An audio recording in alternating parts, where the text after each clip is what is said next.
আমি কাজু বাদাম। আমি তোমার শরীরে শক্তি ও ভালো ফ্যাট যোগাই। আমি কাঠবাদাম। আমি তোমার মস্তিষ্ক শক্তিশালী করতে সাহায্য করি। আমি পেস্তা। আমি তোমার শরীরে পুষ্টি ও শক্তি যোগাই। আমি চীনাবাদাম। আমি তোমার শরীরে প্রোটিন যোগাই। আমি খুরমা। আমি তোমার শরীরে প্রাকৃতিক শক্তি যোগাই। আমি আখরোট। আমি তোমার মস্তিষ্কের পুষ্টিতে সাহায্য করি।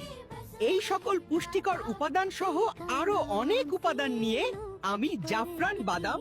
বাচ্চাদের সার্বিক পুষ্টি খুবই জরুরি। কাজু বাদাম, আখরোট আর প্রাকৃতিক উপাদান নিয়ে আমি তাদের শক্তি ও মনোযোগ ধরে রাখতে সহায়তা করি। আমি জাফরান বাদাম। মস্তিষ্কের গঠনে সহায়ক কাঠবাদাম, আখরোট ও জাফরান, যা স্মৃতিশক্তি ও মনোযোগ ধরে রাখতে সহায়তা করে এবং শিশুদের মেধা বিকাশে ভূমিকা রাখে। মানসিক চাপ কমাতে সহায়তা করি, মেজাজ ভালো রাখতে পাশে থাকি এবং রাতে প্রশান্ত ঘুমে সহায়ক।